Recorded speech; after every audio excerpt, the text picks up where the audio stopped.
I'm not usually one to waste time on adult websites, but one random night in July, I not only browsed through one, but also ended up paying for their premium membership. I figured $100 wasn't too steep. I was watching a live stream featuring an alluring woman. Even though I'd seen more impressive shows, there was something about this one that hit hard. They called her Hot Housewife Emma, but I knew her real name was Lauren. Yeah, Lauren was my wife. After their intimate session, her partner with a smug look said, "Well, darling, that was something. I bet your husband can't make you feel this way, can he?" Lauren, keeping her cool, shot back, "Well, Marco, it was fun, but no one sets me on fire like my husband. I've been with a few men, but none of them make me as happy as he does. You're good, but he's amazing, so keep trying." She gave him a sly smile. Puzzled, Marco asked, "If he's so great, why are you here cheating on him?" Lauren's smile didn't waver as she replied, "I didn't plan this, but I enjoy the thrill. I'm glad you're part of it. Plus, I can get away with it, and hell never find out. I love my husband with all my heart. It makes me appreciate him even more." That $100 was worth every penny because I found out what my wife was up to without needing to hire private detectives. You might be curious how I ended up on that site in the first place. It's a fair question, and the truth is, it was just a weird stroke of luck, a rare twist of fate. Not lucky that Lauren was with Marco, but lucky that I discovered her cheating. Lauren and I have been married for over 8 years. We first met as kids in elementary school in a small town in central Illinois. She lived in town, I lived in the countryside. Her dad owned the biggest grain elevator around, and my dad ran the largest grain farm. Naturally, since our parents did business together, we met, went to school together, and became friends. I won't bore you with tales of childhood crushes or college romances. We both dated other people over the years. We hadn't been exclusive, but deep down, I think we always knew we were meant to be together. I was her first, but we both had others along the way. It was during our junior year at the University of Illinois that we decided to be exclusive. A year and a half later, just after graduation, we got married. We both earned degrees in business administration. Life was great, or so I thought until that July night. 3 years ago, Lauren's parents retired and moved to Phoenix, Arizona. Lauren, her sister Mia, and her brothers Ted and Evan bought 48% of the grain business from their dad. He wanted to keep control for a while to support their growth financially, but eventually he let them own it outright. Mia is married to a friend of mine, Max Bennett, another grain farmer. He manages a farm just slightly smaller than mine. We live nearby and often hang out together. Ted and Evan run the grain business, while Lauren handles the finances. Mia works there too, dealing with customers and managing grain sales. It's a real family operation with a few extra employees for trucking and grain handling. They hire part-timers during peak seasons. That's enough backstory. Let's get into how I caught my wife with another man online and what happened next. The Gentry siblings worked hard to finalize the deal for the grain business. I wasn't heavily involved, but I knew they had to put in a lot of effort. They had meetings with banks, the Illinois Department of Agriculture, insurers, and more. They were exhausted by the end. Fortunately, this was all during winter, their slow season. For me, it was post-harvest, so I didn't need Lauren's help on the farm as much as during planting or harvesting. She didn't do farm work, but managing 200 acres of corn and soybeans kept me busy, and I relied on her for errands and various tasks. Since things weren't hectic, Lauren and Mia decided to take a few days off at a spa to relax. They booked a 3-night getaway and came back refreshed. They liked it so much, they planned another spa weekend in July, once planting was over. It was during this trip that I stumbled upon the online video. Daniel Stone, an agent from the Illinois Department of Agriculture in our county, stopped by during a routine visit. Lauren and I had known Daniel since college, and when he asked about her, I mentioned she was at spa. Daniel gave me a strange look and hinted that something shady was going on there. He mentioned a cousin who worked there as a masseuse and had heard scandalous stories about the place. He suggested I check it out online.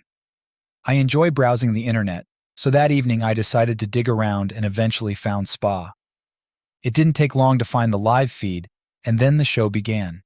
I could recount the events of that night, but what's the point? I went through a storm of emotions, hurt, tears, anger, and depression, all the typical reactions of a man discovering his wife's betrayal. Soon, I found out this wasn't her first time cheating, because Spa had an archive section. With my premium membership, I accessed videos from their previous 2 visits, and from the 2 recent nights Lauren and Mia had been there.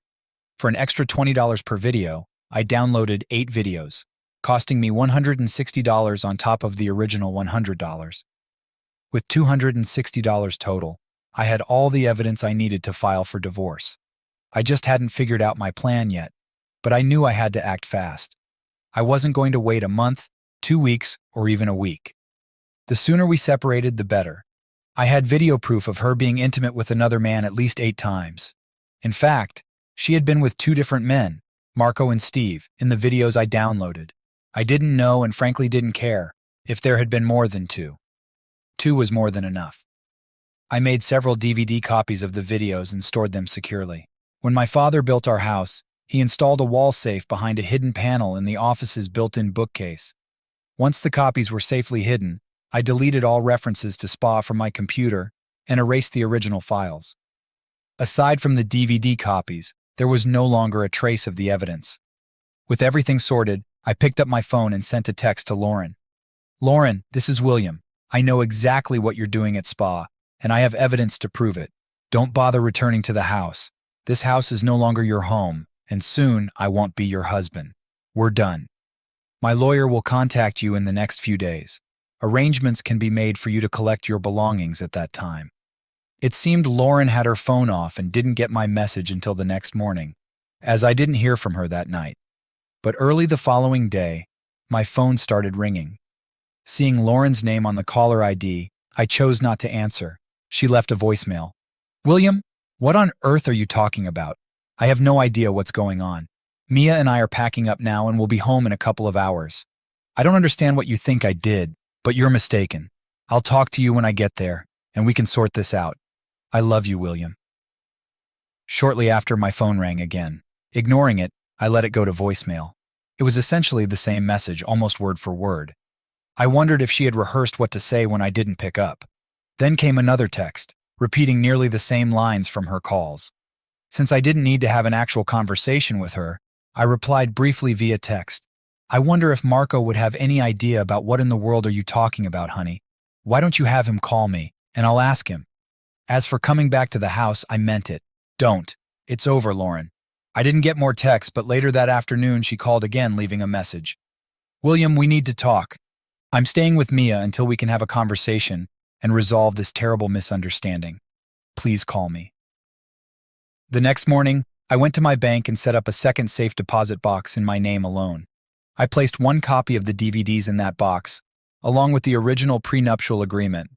I also made an extra copy of the prenuptial agreement. I had a meeting with my lawyer scheduled for 11 a.m., and while I was confident he already had a copy, I didn't want to leave anything to chance. When I arrived at my lawyer's office, I was surprised to see Lauren already there. She looked disheveled, her eyes red from crying and her hair a mess. "William, we need to discuss this," she said. I asked, "How did you know I had an appointment here?" She replied, "Julian called me when you set up the meeting."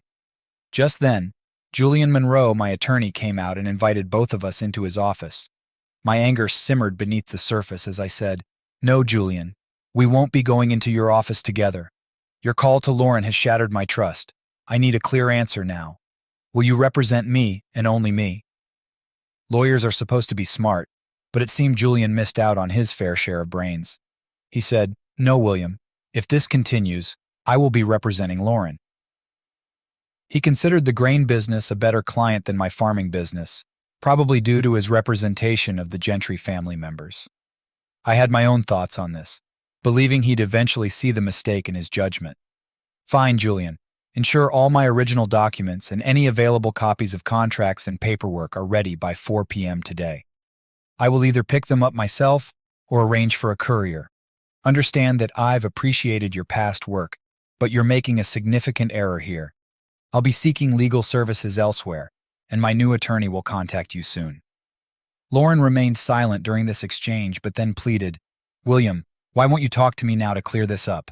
I replied, "Because, Lauren, it's evident Julian values you more as a client than me.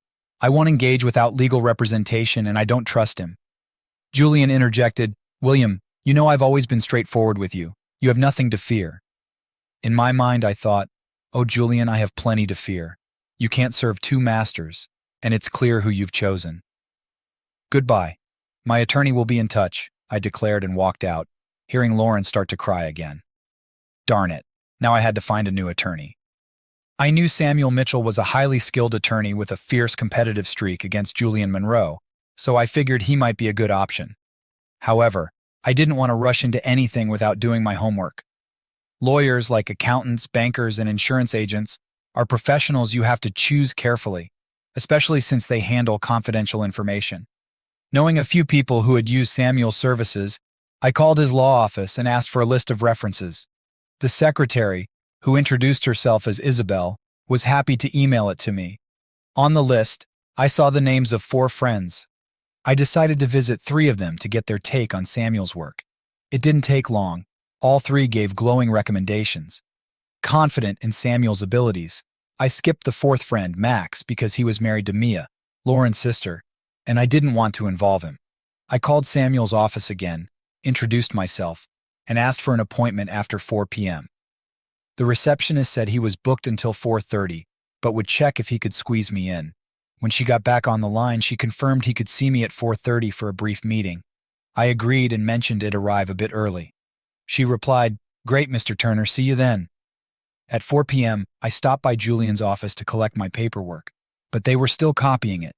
It was clear they were stalling, probably hoping I'd reconsider. Frustrated, I demanded they finish within 15 minutes or my new attorney would contact them.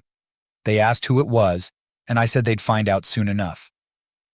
Suddenly, the office was bustling, and 20 minutes later, I had all my documents.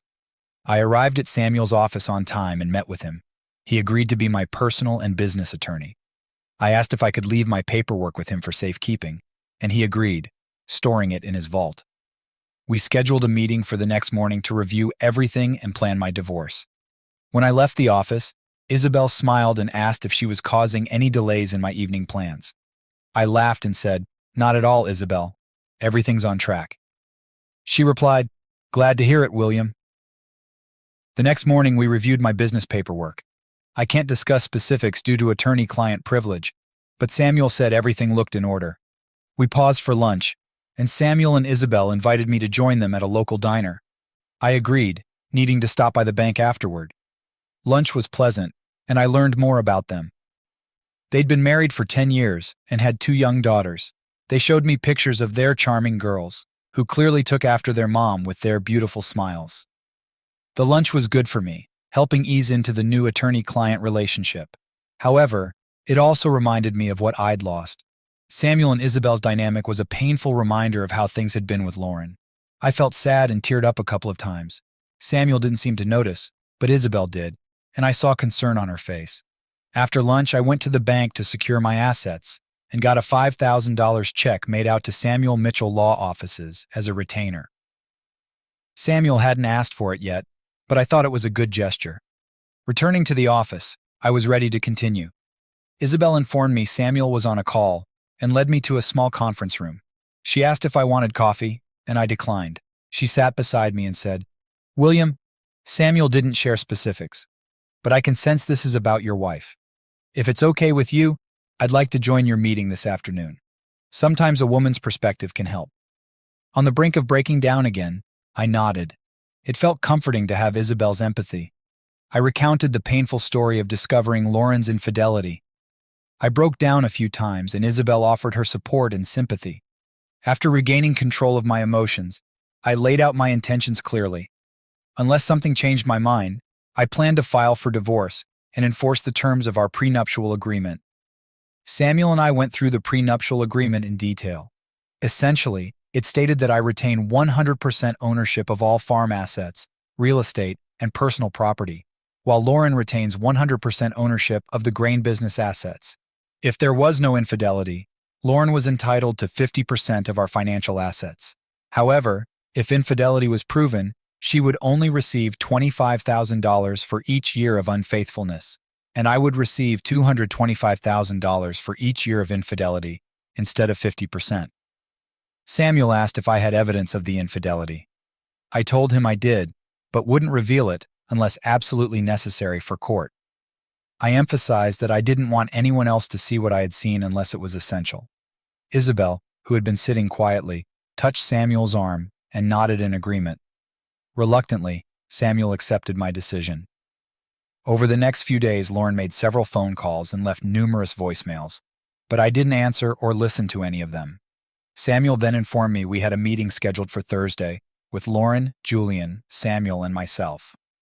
During that meeting, I planned to ask Lauren some critical questions, and her responses would determine if I went through with the divorce and on what grounds. Thursday at 10:30 a.m., Samuel and I arrived at Julian's office. Lauren's car was already in the parking lot. We were guided to a small conference room where we waited for a few minutes before Julian and Lauren joined us. Lauren looked much better than she had earlier in the week. She had clearly made an effort to look nice. She smiled and said, "William, I hope we can finally talk and clear up this misunderstanding. I miss you and want to come home." I didn't reply, fearing my voice would betray my emotions. Samuel started the meeting. "We're here to discuss the divorce process for William and Lauren. Both parties should express their thoughts and opinions on how to move forward." Julian added, "My client believes this is all a big misunderstanding and is eager to resolve these issues with her husband." My anger, which had been simmering, flared up. It helped me control my emotions, making it easier to handle the hurt and disappointment I felt towards Lauren. "That works for me, Julian," I said. "Your client can talk to her husband." I turned to Lauren and continued, "Here are the facts. When we got married, we signed a prenuptial agreement, which we updated 2 years ago when you joined your father's business. I've brought copies of the updated agreement for everyone." Lauren seemed a bit shocked, but remained quiet. Our intention was to protect our individual interests while enjoying the benefits of our marriage. Initially, the agreement was to safeguard assets in my family for generations. When you joined your father's business, it was also to protect your family's assets. I went on, "In case of a divorce, the agreement is clear. I keep 100% of my family's assets and you keep 100% of your family's assets. Any debts related to these assets belong to the respective business. Personal belongings like clothing, jewelry, and your car are yours, and mine are mine. Household personal property is divided equally. Farm property like grain bins and machinery remains entirely mine." I paused before addressing the financial division. "In a divorce, you would get 50% of our assets if there was no infidelity. However, if infidelity is involved, the terms change. If you divorce me due to infidelity, I would receive $25,000 per year, not 50%. If I divorce you for infidelity, you get $225,000 per year, not 50%. Taking a deep breath, I asked, "Lauren, I'm going to ask you some questions. Your answers will determine if I proceed with the divorce and on what grounds. This will also affect the financial settlements. If you want to save our marriage, you must answer truthfully. If you refuse or lie, it's over. Do you understand? Are you willing to do this?" Lauren, visibly shocked by the details of the prenuptial agreement, quickly regained her composure. "Yes, William, I will answer your questions honestly. I love you and want our marriage to survive. I'll do whatever it takes to make this right and come back home." "Lauren, I'd like to record these questions. Is that okay with you?" She hesitated briefly and turned to Julian, who had been mostly silent until now. Julian, being the typical lawyer, said, "Lauren, I would advise against it, but you should do what you think is best for you." My lawyer, Samuel, added, "I agree with Julian. I wouldn't recommend recording this, but it's William you need to convince, not us. Do what you feel is right." Lauren replied, "I'll do anything to fix this misunderstanding. Yes, go ahead and record it. I'm okay with it." Samuel and I set up a tape recorder on the table to capture everything. Lauren asked what my questions were, and I explained I wanted to ask about her faithfulness, divided into 3 time periods. First, from the time we committed to being exclusive until we got engaged. I asked if she had been faithful during that time. Lauren smiled and said she had been, but I pointed out her lie, marking it as lie number 1. Her smile vanished. I told her I nearly walked out right then, but decided to stay. I asked if she remembered an encounter with Louis Fairbanks 2 days after we promised exclusivity. Louis had bragged about visiting her when her parents were away and being intimate with her in her bed. Mia had overheard and assured me Lauren loved me and wouldn't cheat again, urging me not to act rashly. Although I didn't like it, I let it slide, but warned Lauren there would be no more passes, and she needed to be honest from now on. I continued, saying I didn't trust her after that incident, so I monitored her closely for 6 months. She didn't raise any suspicions, so I proposed and gave her the ring she was wearing. I acknowledged she might have wanted it sooner, but I wasn't ready to fully trust her, so she had to wait. Next, I asked if she had cheated during our engagement, from receiving the ring until our wedding day. Without hesitation, she said, "No, absolutely not." I expected that answer and believed it was true because I still didn't fully trust her. I mentioned I had continued to keep an eye on her until I felt confident in her loyalty. Julian, noticing Lauren's emotional state, suggested a break. He wanted to talk to his client and give her time to collect herself. Both he and I noticed she was on the brink of breaking down. We decided to break for lunch. Samuel and I picked up Isabel, and we headed to the local diner for the Blue Plate special. Isabel asked how things were going, and Samuel replied, "William is holding up. He's laid the groundwork for honest answers about their marriage. If Lauren confesses everything, he might still consider divorce, but he could also see she genuinely wants to save the marriage. It'll be tough, but he can handle it. Of course, if she lies, William will have to decide how to proceed." Isabel looked at me and sensed my pain. I managed a weak smile and said, "This is incredibly tough. Why do people make such foolish choices, causing pain to themselves and those they love?" She placed her hand on mine and said, "If only we could know, William. We'd give them a reality check before they made those foolish choices." That actually made me laugh, as did Samuel. Even during these trying times, I found a way to laugh. It's a testament to human resilience. People grieve at funerals, but also find moments to laugh. I suppose it's the same with divorces. Amidst the grief, there can still be room for laughter. I grinned at Isabel and said, "Thanks, Isabel. I really needed that." She nodded, smiling back. Shortly after 1 p.m., we returned to Julian's office to continue. Before I asked the next question, I reminded Lauren, "You must answer these questions with complete honesty. If you lie, it'll be the end of this meeting, and our marriage will have no chance. Do you understand?" Lauren replied, "Yes, I understand, and I'll tell you the truth. From the day we got married until now, did you ever cheat on me?" Tears welled up in her eyes, and my heart ached for her. I knew this was painful, but I needed her to care enough to confess everything. I didn't know if I could prevent the divorce, but if she told me the complete truth, at least I'd know she wanted to try and save our marriage. "Yes, William, I did cheat on you. I'm so sorry, William. Can you ever forgive me?" I asked Julian and Samuel to leave the room because I had more questions for Lauren and didn't want to embarrass her. They objected, but I insisted, and Lauren nodded to Julian that she wanted him to leave as well. I had her confession of cheating on tape, enough for a divorce hearing. I didn't want the rest of my questions and her answers on tape, so I turned it off. "Lauren, when, where, who, and why?" She sniffled a few times and said, "Oh, William, I'm so sorry. It happened this weekend at spa. I cheated with one of the masseurs named Marco. I don't know why it happened, William. I guess it was a moment of passion. Mia and I had a great day, and after a wonderful dinner, we decided to get a massage before bed. My masseur was Marco. I was lying on my stomach, and Marco began the massage. His hands felt soft and strong, and I didn't stop him. At that moment, I had no idea things would go so far. She started crying and said, "Oh, William, if I could go back, I never would have allowed it, and we wouldn't be where we are now. You have to believe me."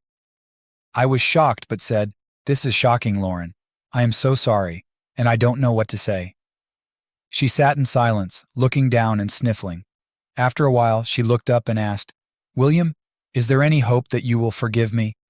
Without making it sound like a courtroom, I asked, "Lauren, is this the truth, the whole truth, and nothing but the truth?" She looked at me with a mixture of confusion and apprehension, trying to gauge how much I really knew. Finally, she said, "Yes, William, that's what happened. I'm so sorry." My heart felt like it was being torn apart, but I managed to conceal the pain and anger. I kept my composure, stood up, and signaled for Samuel and Julian to return. Once they were back, I firmly stated, "This meeting is over." Here's what happened next. After that, I walked towards the door but then turned back to address Lauren. "Lauren, I'm filing for divorce based on infidelity, and the terms of our prenuptial agreement will be enforced." She looked shocked and pleaded, "But why, William? I confess to my infidelity and I'm begging you to forgive me and continue our marriage. Please, William, please. I love you so much. Please forgive me. I replied, Lauren, you lied to me. You didn't care enough about our marriage to be completely honest. If you had been, I might have considered working things out, but you didn't even give it a chance. You had the opportunity to come clean, but you chose to lie. I know you were unfaithful more than just that one time with Marco, and I have the evidence. I warned you to tell the truth, and you didn't care enough about me or our marriage to do so. It's over.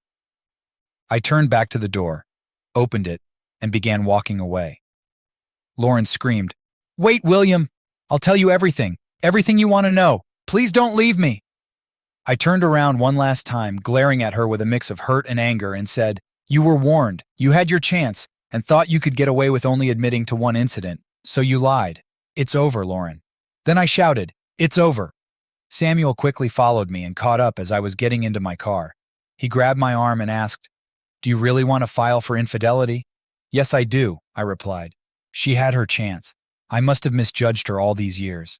I wanted her to care enough to confess everything, but she couldn't even be honest with me now. Go ahead and file.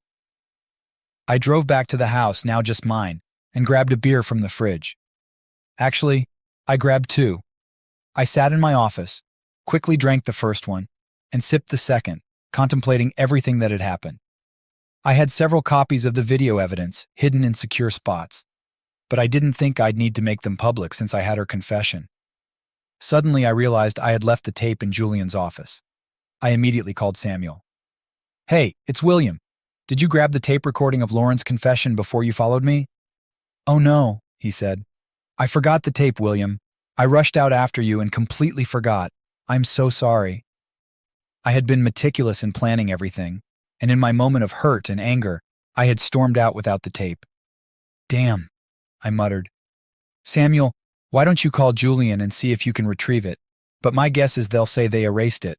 Sorry, but I'll be surprised if you can actually get it. Don't worry. Even if you can't, I have enough evidence to file for infidelity anyway. Samuel responded, Okay, man, I'm sorry. I know you didn't want to use the video downloads, but now you might have to if she contests the infidelity charge. Don't worry about it, Samuel. Everything will work out, I reassured him. After ending the call, I grabbed another beer from the fridge. Damn, how could I be so careless? I wasn't drunk, just numb as I watched the evening news before heading to bed. I thought I heard a vehicle pull into the yard, so I slowly rose from my chair and went to the back door. Stepping onto the porch, I saw a dark shape just before the lights went out. Something struck me on the back of the head, and then all I saw was blinding light before drifting into total darkness. I woke to the sound of beeping and opened my eyes to look around as best I could without moving. I had learned my lesson from the first time. I saw a nurse sitting beside me. I tried to turn but couldn't move. Hi, William. I'm Chloe, your nurse. Please don't try to move, okay? Everything will be fine and I'll explain everything, but please stay still. Do you understand? I felt something in my throat but managed to nod slightly. William, I need to tell the doctor you've regained consciousness, and we'll be right back. I nodded again. It became clear I must have been injured and was in the hospital, though I couldn't remember how it happened. I assumed someone would eventually fill me in, so I lay there with my eyes closed until I sensed their presence again. Mr. Turner, or William, said Dr. Kate. I am Dr. Kate. You sustained multiple injuries from a beating during a home robbery. Now that you've regained consciousness, I'm confident you'll recover, but we had to restrain you to prevent further injury from sudden movements. I'm sure you felt the intense pain when you tried to move, correct? I managed a slight smile and nodded. Yes, we should have been more proactive with the restraints to spare you that pain. I apologize. We'll remove the restraints now, Nurse Miller, but Mr. Turner, please refrain from any sudden movements. All right? I nodded and gestured toward the tube in my throat. Yes, we can also remove the ventilator. Nurse Miller will handle it. They removed the restraints and the tube, causing excruciating pain in my throat. I couldn't speak initially, but after some time I was given a sip of water and could speak. Though my voice was raspy and painful, I whispered, Could someone please tell me what happened? Dr. Kate explained, William, it's 7 a.m., you've just regained consciousness and been taken off the ventilator. Your throat will be sore for a while, so for now, just rest. Nurse Miller will stay with you. And once you've had some time to recover, we'll contact the police so they can talk to you. They can provide all the details of what happened, Dr. Kate explained. Medically, you have a few injuries. The EMTs arrived in time to revive you, and we were able to reinflate your lung. To put it plainly, you've been assaulted. We'll monitor you closely for a few more days, and then you should be ready to go home. I spent the rest of the day resting with Nurse Miller Chloe by my side. By late afternoon, I managed to sit up with significant assistance and use the restroom. Chloe and I had a chance to chat, and I learned she was a schoolmate from a few years behind me. She was known as Chloe Marlowe back then, but had married Brad Miller and had a 3-year-old daughter named Emily. Similar to Lauren, Brad had been unfaithful, leading to their divorce.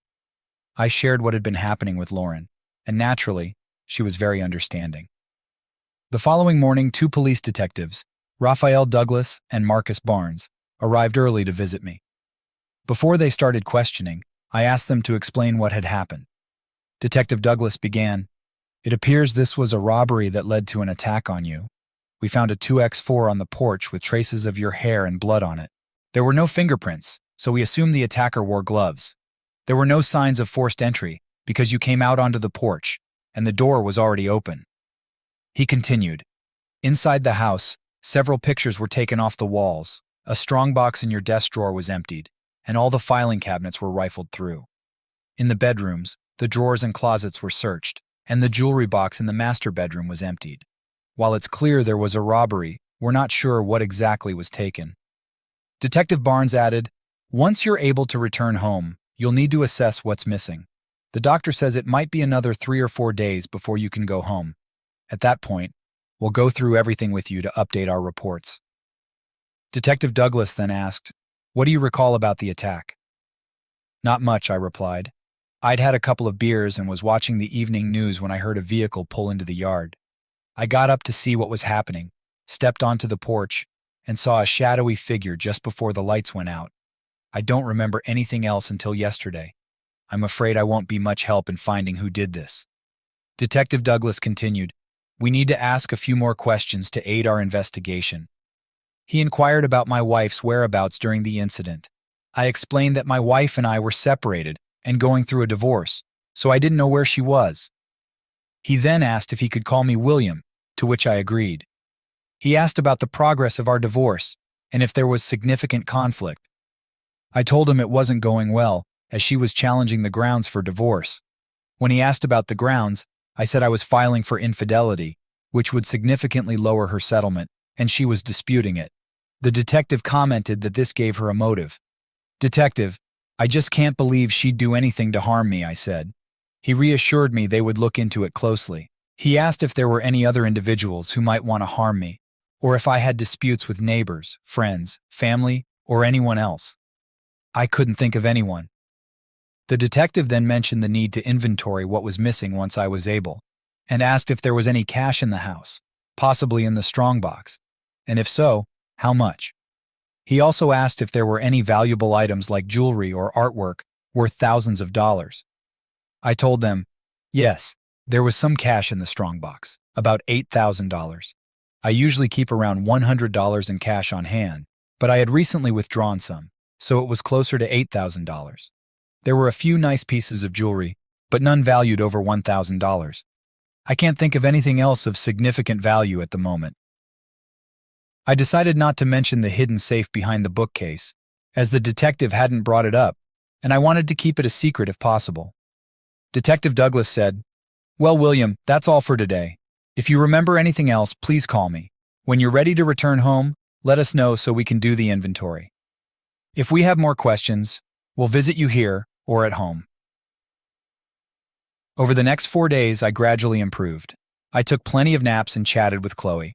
I had several visitors, including Max, Mia, Samuel, and Isabel. Lauren didn't come to see me, and apart from Mia, none of her family visited either. Given the circumstances, it was understandable, but I would have welcomed the company. Julian, Lauren's attorney, also came to see me. We had been friends for years before the divorce began, and I appreciated his visit. Everyone expressed sympathy for my injury and wished me a speedy recovery. Both Mia and Isabel kissed me on the cheek before leaving, and I saw tears in their eyes. I had a rough time during those 4 days. Even though I slept, I had unsettling dreams. Sometimes I'd wake up feeling panicked, with my heart racing and tears in my eyes. A few times I woke up disoriented, not knowing where I was, but Chloe was always there to comfort me with her gentle words and touches. I'm pretty sure I even woke myself up with a scream once, though the details of the nightmares escaped me. Later, I discovered that Chloe stayed at the hospital with me even when she was off duty, only leaving to freshen up and change her clothes each day. She said it was because of the troubles in my marriage, and she wanted to be there for me. I was truly grateful for her support. Dr. Kate eventually came to inform me that I'd be discharged soon. Relieved, I quickly prepared to leave. Chloe helped me get ready, and even wheeled me down to the lobby where Max and Mia were waiting to take me home. Chloe wished me good luck and gave me a warm hug. I could tell she cared. But with my life in chaos, marriage problems and health issues, I didn't pursue anything further. I mentioned that I'd like to call her sometime in the future, and that was it. Update. Upon entering my house, the mess was overwhelming. Max and Mia offered to help clean up, but I told them I'd prefer to leave things as they were until I had a chance to go through everything. I assured them I'd call when I was ready for their help, and they reluctantly agreed, leaving me alone. My first task was to check the safe behind the bookcase in my office. To my relief, everything was intact, including a significant amount of cash, certificates of deposit, stocks, bonds, and the DVD containing evidence of Lauren's infidelity.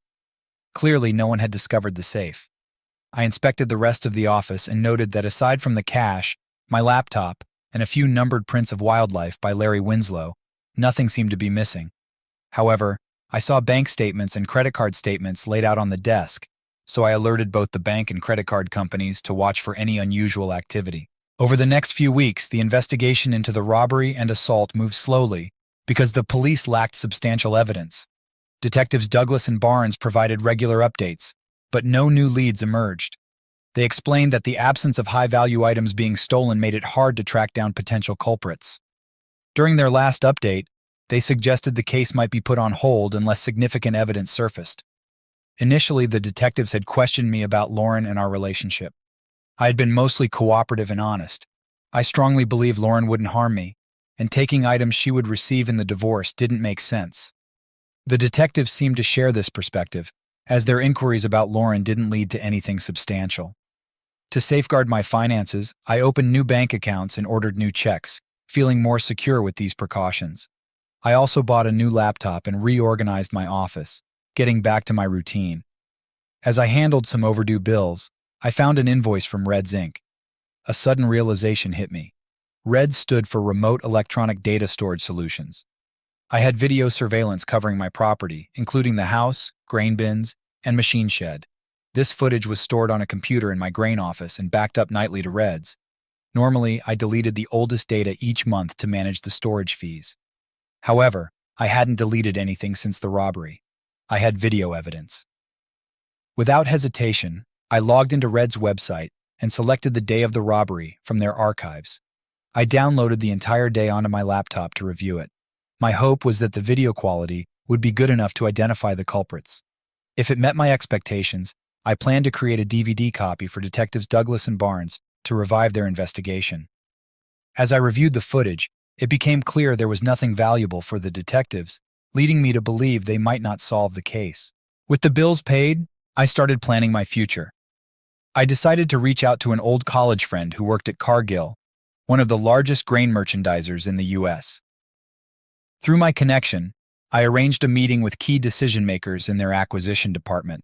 It was astounding how personal connections could facilitate things. After about 2 weeks, I had finalized my plans with Cargill.